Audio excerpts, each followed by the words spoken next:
What are you gonna show me? Nagpunta yan siya sa play area. Kaso hanggang 5 o'clock lang open yung play area. Cake. Give me a cake. Cake, ready?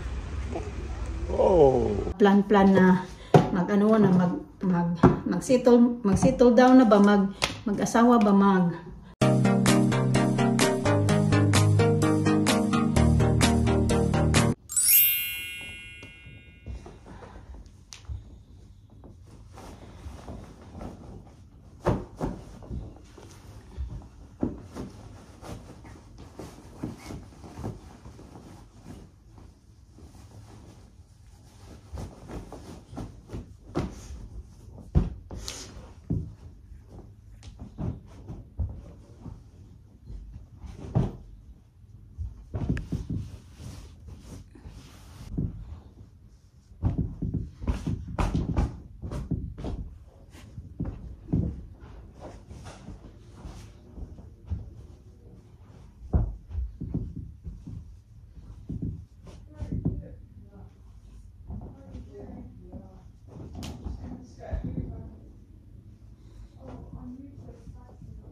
Ay, malakas na naman yung ulan mga kachika. Oh. Ang dilim na talaga ng cellphone ko. Di ko alam kung anong napindot ko nito. Ang lakas yung ulan. May sinampay pa naman ako kahapon. Sinampay ko to kagabi kasi. Inisip ko ba na para pagka umaga hindi na ako magsampay para makasave sana ng time ba. Sus kay umulan man bigla ng malakas kaya ng umaga. Kagising ko nagulat akong ingay man. Sus kay ulan pala. Pero doon na side doon. Mainit siya. Ayan, maaraw. Parang hati-hati yung ano pa, weather. Di talaga yun matutuyo. Medyo natuyo na yung kanina eh. Nabasa na tuloy. 1 o'clock na mga kachika. 1:05 na. Pauwi na ako kasi I need to go to Alisa's class as well. When? Now? Or later. 2:45. Why? Because it's like for parent something. Well, both of us. No, just me. I don't know. Dapat nga mag-stay pa kami doon mga kachika kay yung hindi natapos kahapon na trabaho na mga departure pinagawa na naman kami na naman yung gumawa ngayon. Tagdalawa na naman sa amin plus ibang rooms pa. So, dapat talaga may extra kami na time. Extra time. Sabi ko, hindi ko na talaga kaya na mag-stay pa. Kaya meron pa akong sa school. Parang kanila Alisa. Ready pa ako sa sarili ko. Alam nga naman, magganito ako mga kasika. Okay lang kung mag-pick up. Taganito ka. Pero, yan, papasok kami doon sa class nila. Nakakahiya naman no. Sabi ko yung 3 rooms na na stay, sabi ko sa kasama ko ikaw na lang gumawa. Sabi niya walang problema. Yun inaayos niya. So mag-stay na lang yun siya ng mag-stay yun sila ng maybe another 30 minutes. So dalawa kami umuwi na kami na chika dahil yung isa merong dentist appointment tapos ako yung sa mga bata nga. Ayan, dyan na yung sinampay ko. Matuyo na naman yan ngayon. Kasi luminaw na siya mga kachika. Uminit na. Ayan. Hello, my orchid. Ligpit-ligpit lang ako kaunti dito mga kachika. Okay. Mamaya na ako magbabacuum pagka uwi namin galing sa galing sa punching ni Alisa, ni Alina. Taekwondo ba? Punching kasi yung tawag niya ni Alisa. Kaya pati kami, yung tawag din namin, punching na din. Kasi si Alisa nagpangalan niyan, Taekwondo, naging punching. So, si Mr. ka, alis lang. Sabi niya, ihatid niya daw ako. Kasi di ba may papunta nga ako sa class ni Alisa. Kanon. Kuy. Ay! Alina, ginamit kanina nito. Oh. Nagmadali ako kasi baka mag-leak sa dito. Sa may carpet. Hindi yan matatanggal. Ready na ako. Nagligpit-ligpit lang ako dito kaunti mga kachika. Sabi ni Miss, hatid niya, you want me to drop you off daw sa school kasi pupunta nga siya ng gym. Sabi ko, wag na kasi may time pa naman ako. Kapag higa-higa din ako doon sa taas ng mga 30 minutes. Sabi ni Mr. mag-ano ka doon, mag-relax ka doon sa taas. Kasi tapos na ako kumain. Kasi nakapag-relax nga ako. Hindi bumangon ako, nag-ready. Kaya meron pa akong kaunting time. So mag-ano ako. Ligpit ako dito kaunti. Magdala ako ng ganito. May ano to, may laman to kayo na. So pagdating talaga namin, nagbasa-basa ako sa group ba kasi nasa group ako ng mga yung sa class ni Alisa, yung mga nanay, mga parents nandoon. Tapos nga inad nga ako doon sa isa sa nanay sa classmate ni Alisa, kaya nandun ako. So updated na ako kung ano yung mga ganap-ganap. So hindi ko na makakalimutan. So kailangan pa namin magdala ng ganito today. Ayan, sabi, pagdating ko agad dito, sabi ko kay Mr. kainin natin tong yogurt, isa tayo. Kasi may laman pa to kanina. Sabi niya, bakit anong gagawin mo? Sabi ko, dadalhin ko to sa, mamaya pagpunta ko sa class ni Alisa. Kasi maggawa-gawa yata kami, mag-crafting yata kami doon. Hindi ko alam kung ano yung gagawin namin doon. Sabi nun.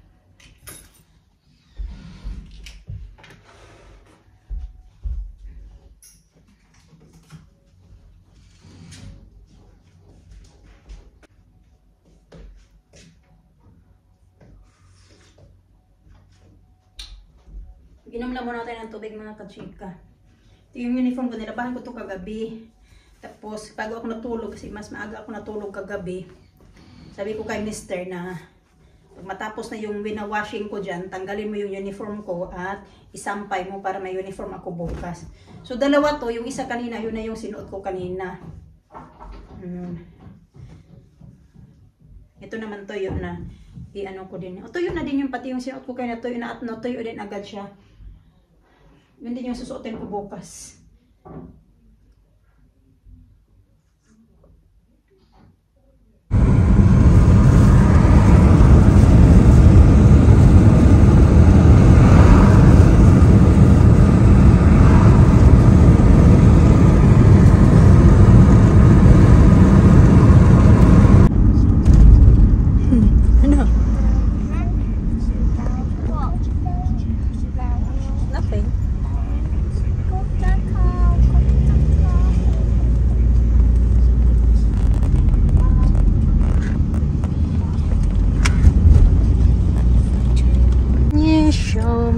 What's this? What is this? What are you gonna show me? Nagpunta yan siya sa play area. Kaso hanggang 5 o'clock lang open yung play area. So mga 30 minutes lang siya. Okay. You wanna go toilet? No. 30 minutes. Where are you going? Let's go downstairs. Well, yeah, we're not gonna buy something today because I'm gonna go to the Thai shop. You wanna come with me to the Thai shop? No. No? Daddy, do it what? The chips. The chips? Yeah.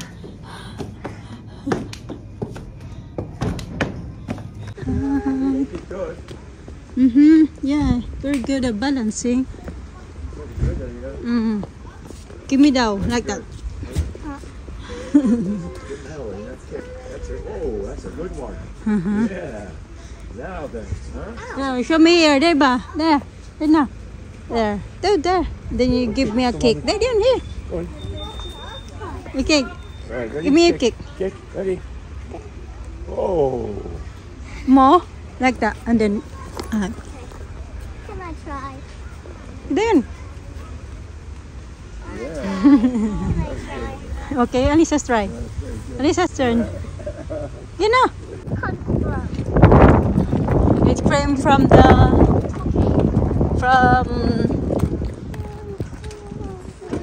Japan.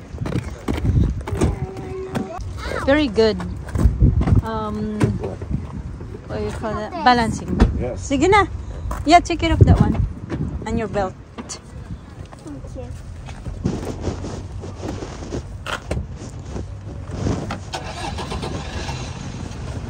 Mama. Yeah. Can you help Alisa with her belt, babe? Okay. Good punching.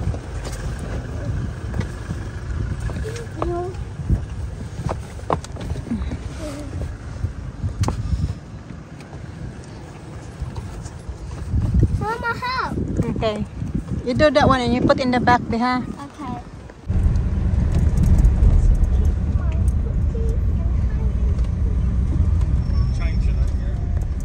That's the best you can do with it. Pauwi na kami mga kachika. Dadaan kami sa may Thai shop dahil magtingin kami ng black rice ba. Yung kinakain niya ba na rice mga kachika. Tagal-tagal na kasi hindi siya nakabili sa Sainsbury's kasi palaging out of stock sa Sainsbury's. Kaya matagal-tagal na mga kachika. Siguro mga 2 months na yata. Tagal na. Ngayon i-try ko baka meron kasi dati doon talaga kami bumibili. Yun talaga yung original na place na binibilhan namin. Tapos nung na-discover niya na meron pala sa sa may Sainsbury's, kaya doon na naman siya nag-start magbili. Matagal din naman yan mauubos eh. Yung half kilo ba yan? O 1 kilo na binibili niya. Tagal niya maubos kasi kaunti lang naman yung sinasain ko niyan. Hinahalo lang ba sa white rice. Dito na lang kami daan mga kachika. Dumaan na kami sa may Thai shop kaso kay close. Ko alam kung bakit close. Usually they only close Sunday.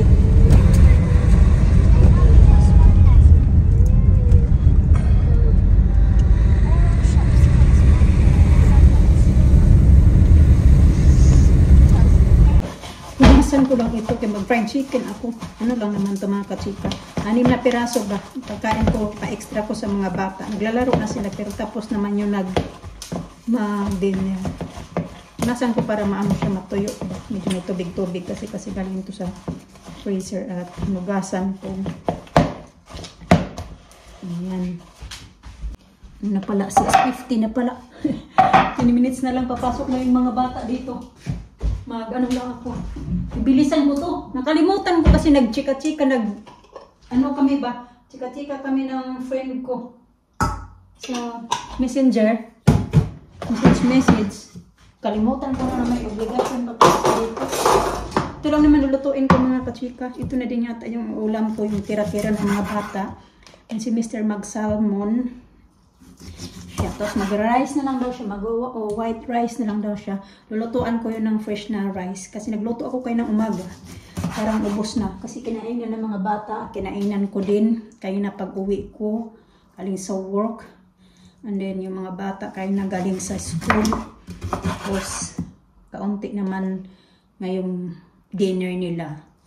Kaunti na lang. Para hindi na to kasya sa amin, Mr. Dalawa. Para magluluto ako ng fresh para sa kanya. Basa pa man to eh. Na-dry ko ulit.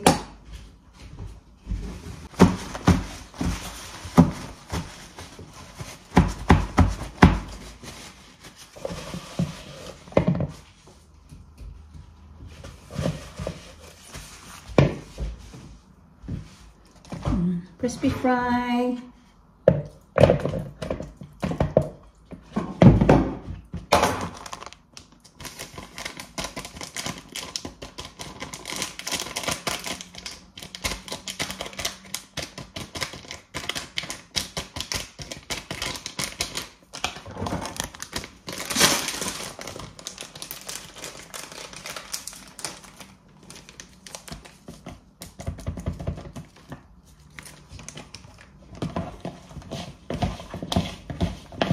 Yun pala, marami akong mga naubas ba na mga comment nga doon yung may vlog ako sabi ko nagkita si Mr. tsaka yung ex niya. Wala na yun, wala lang naman yun sa akin mga kasi diba, sinabi din naman niya sa akin yung totoo. Parang wala lang, hindi ba din sa last na vlog niya, parang ano lang daw siya.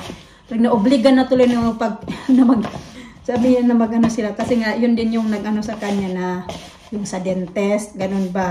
Kaya inano na lang din niya na magano daw, kumain daw sila ng pizza. Tapos yun lang naman. Wala na din naman ako, hindi din naman ako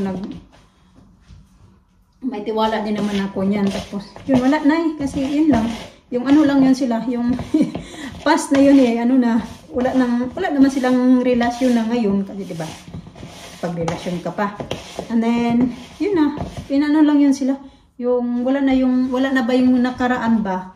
Yung parang ano lang sila, pinagtagpo pero hindi tinadhana. Pero ano din yun, sabi kong kami sila ilang taon yun sila. Mag-ano din daw yun sila.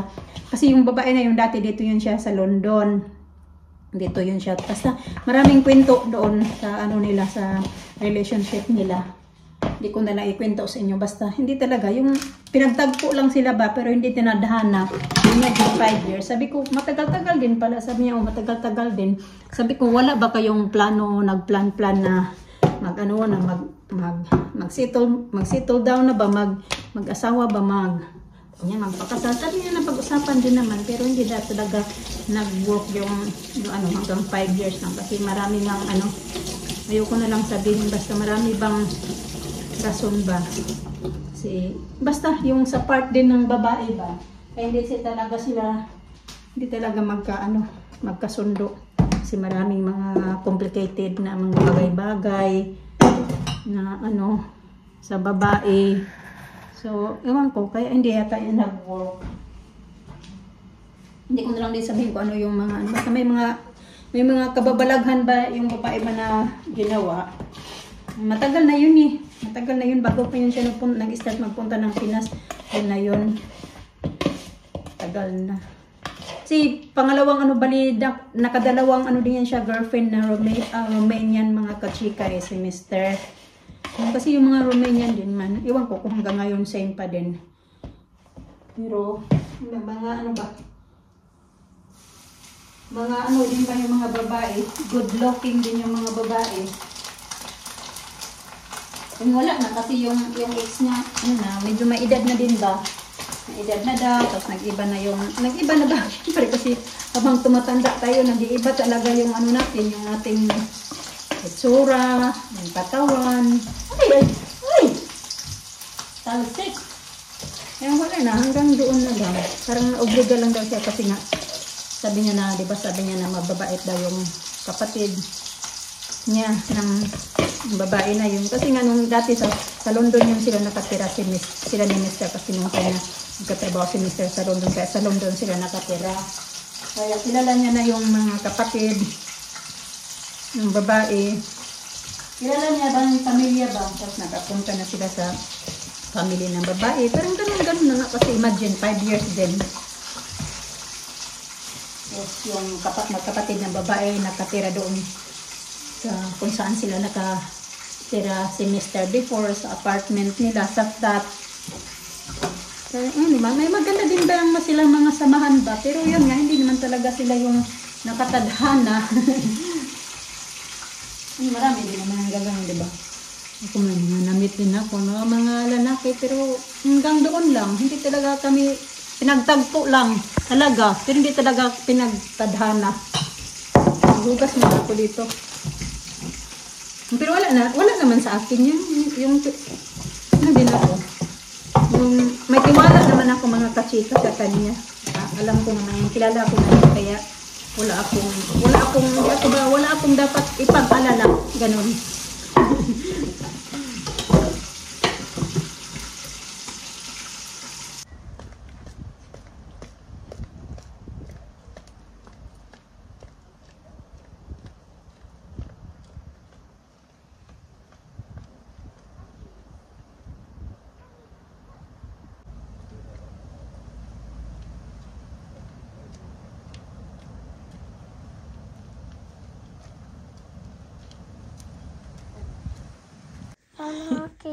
want to hug me? Yeah. Huggy. Huggy. Huggy. Okay, lay down na. Lay down. Please, I wanna hug you. Please. I just go see Alina and say good night, okay? Okay. Sige na. Good night na. Sleep na. I'm doing slowly. Okay, good night. Good I night. love you.